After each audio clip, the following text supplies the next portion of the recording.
कि संसार में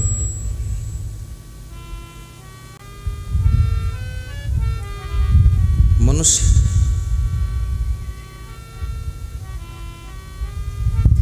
जन्म से लेकर के बुढ़ापे तक असंतुष्ट रहता है।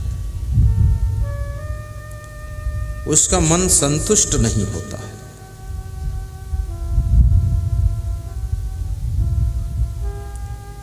और दिल दुखित रहता है।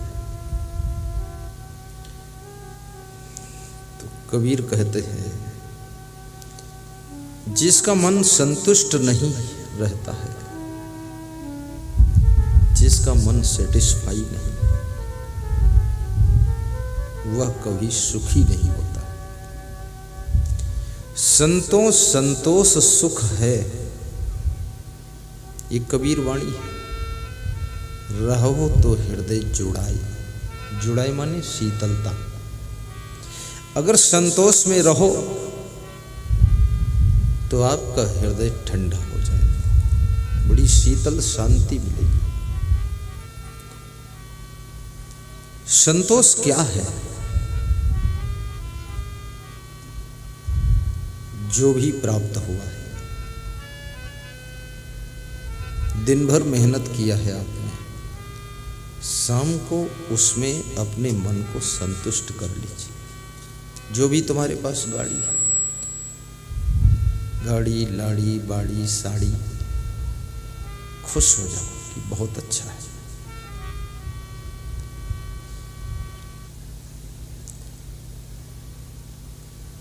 लेकिन जो नहीं है, उसको प्राप्त करने के लिए संकल्प लीजिए कि और प्राप्त करना है। जो प्राप्त करना है उसका संकल्प तुमको परिश्रम करने के लिए प्रेरित करेगा। और परिश्रम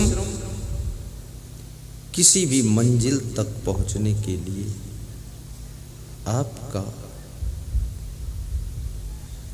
साथी है, संगी है। परिश्रम के बिना कोई मंजिल नहीं मिलती है, इसलिए श्रम भी करो। संतोष का अर्थ ये नहीं है कि बैठे रहना, लेटे रहना, सोते रहना, पड़े रहना। कोई पूछता है कुछ काम नहीं कर रहे हो, तुम कहते हो संतोष से कोई जरूरत नहीं।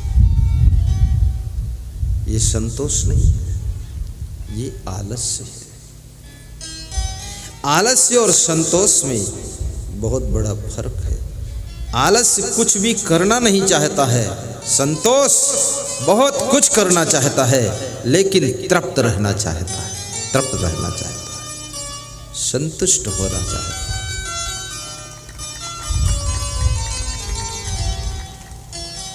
जो तुम्हें पत्नी मिली है उसमें संतुष्ट रहिए। दूसरे की पत्नी को देखकर मत ललचाइए, दूसरे के पति को देखकर मत ललचाइए। लालच केवल सामान का नहीं होता है, हर चीज में लालच आता है। खाने पीने की चीज में भी लालच आता है।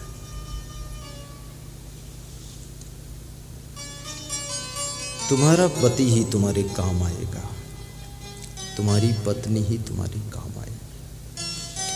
जो अपनी पत्नी के अतिरिक्त दूसरी स्त्री में आकर्षित होते हैं, ललचाते हैं, उनकी गृहस्थी डगमगाने लग जाती है, उनके घर में कले कलेश होने लग जाता है।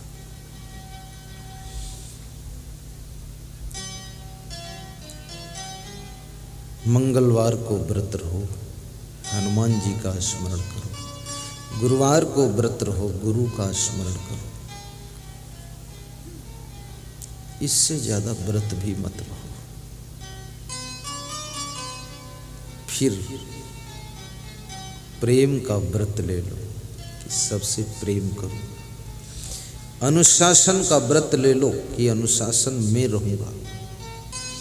दूसरा तुमको अनुशासन में रखे कड़ाई के साथ तब तो तुम जानवर हो, और स्वयं अनुशासन में रहो तो तुम देवता हो। और सबको अनुशासन में रखने की सामर्थ्य आ जाए और खुद को भी अनुशासन में रखने की कला आ जाए तो तुम इंसान के रूप में छिपे हुए भगवान हो, छिपे हुए भगवान।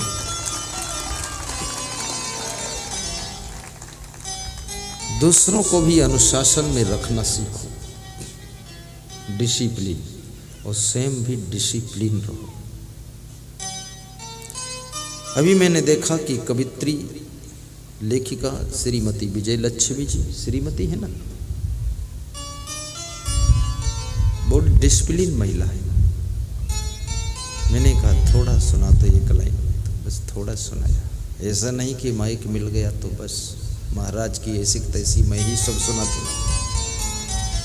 कितने लोगों को माइक दे दो 2 मिनट के लिए, आधा घंटा छोड़ते ही नहीं। अब छोड़ाना भी मुश्किल, बीच में बोलो कैसे, पर्ची लिख लिख कर तो पर्ची वर्ची से मानते नहीं। ये डिसिप्लिन, हर चीज में अपने आप को नियंत्रित रखना। वर्षा जब नियंत्रित होती है तो फसलें लहलहाती है। वर्षा अनियंत्रित हो जाती है, या तो फसलें डूब जाएंगी या तो सूख जाएंगी। नियंत्रित, आपका मन भी नियंत्रित होना चाहिए। संयंत्र की तरह मन काम न करे, नियंत्रण में मन काम करे। और जो मन को नियंत्रित कर लेता है महान पुरुष होता है। वो महिला घर की महिमा को बढ़ाती है, वह पुत्र अपने माता पिता के यश को बढ़ाता है, वह शिष्य अपने गुरु के गौरव को बढ़ाता है, और वह ग्रामवासी अपने गांव के विकास को आगे बढ़ाता है। मन जिसका नियंत्रण, कभी कभी मन धन के लिए भी लालच करता है, कभी कभी खाने पीने में लालच आता है, और उस लालच में तुम ज्यादा खा लेते हो। खाने के बाद तुम थोड़ी तकलीफ एहसास करते कि पेट ज्यादा भर गया। अब ये पेट भर गया, पेट भी बहुत तुम्हें मदद करता है। थोड़ा ओवरलोड खा लेते हैं तो भी ये हजम कर ले जाता है, लेकिन जब ज़्यादा ही रोज रोज करते हो तब ये बदहजमी करता है, फिर ये उल्टा फेंकता है। उल्टी होगा, निकलना चाहिए नीचे से तो ऊपर से ही निकलने लगेगा। उल्टी उल्टी पलटी सल्टी।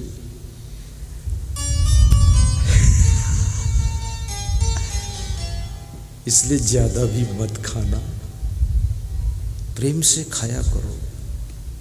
जितनी शाकाहारी चीजें हैं सब प्रेम से खाओ, मांसाहारी तो बिल्कुल मत खाओ। मछली, मुर्गा, अंडा, भैंसा, गाय, सुअर, सांप, बिच्छू, बकरा, ये सब कभी मत खाना। इन प्राणियों को भी जीने दो, जियो और जीने दो, ये फार्मूला अपनाइए।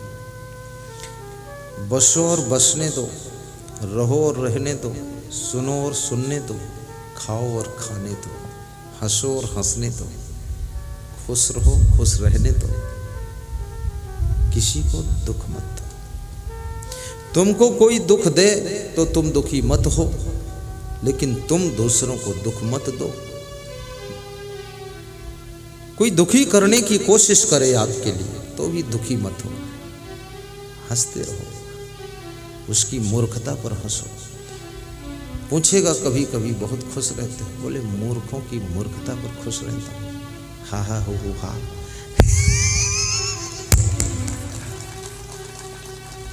बहुत से लोग तुमको दुखी देखना चाहते हैं, इस इंतजार में बैठे हैं कि इनका खेल कब बिगड़े। और कितने लोग तो कसम खा लेते हैं कि इनका खेल बिगाड़ कर ही मानूंगा, ये बजरंगी अनाथ आश्रम को पूरा अनाथ करके ही मानूंगा। लेकिन जो दूसरों का खेल बिगाड़ने के लिए कोशिश करता है, उसकी जिंदगी का खेल कभी शुरू ही नहीं होता है। वो बिना खिलाड़ी बनकर जिंदगी गुजार देता है।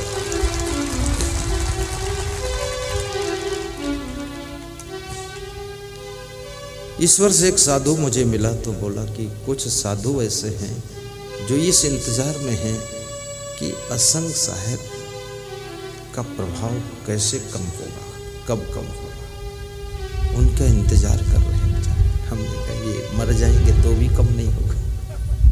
क्यों नहीं कम होगा? किसी के सोचने से कम नहीं हो सकता है। जब तक आपके अंदर कमी नहीं आएगी तब तक ना तो आपका प्रभाव कम होगा, ना धन धान्य कम होगा, ना तो यश कम होगा। जब खुद में कमी आ जाती है तो सब कम होने लग जाता है। और खुद में कमी कहाँ से आती है? चरित्र जब गिरता है तब आदमी नीचे गिरता है, आचरण गिरता है तब आदमी नीचे गिरता है, और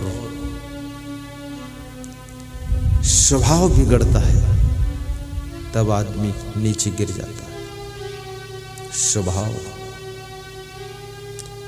जिस स्वभाव से, जिस वैराग्य से, जिस विचार से, जिस संकल्प से, जिस कर्म से तुम आगे बढ़े हो, अगर ये सब निरंतर आप में बना रहा तो नीचे गिरने की कोई उम्मीद ही नहीं है। स्वभाव बिगड़ता है। चुनाव जीतने से पहले नेता का स्वभाव कुछ और होता है। चुनाव लड़ते समय स्वभाव बहुत अच्छा होता है, लेकिन चुनाव जीतने के बाद तेरी ऐसी तैसी क्या समझ, स्वभाव बदलता है। जब स्वभाव बदलता है तो जनमानस का भाव बदलता है। जब भाव बदलता है तो इसका जो प्रभाव बना था वो सब बिगड़ता है।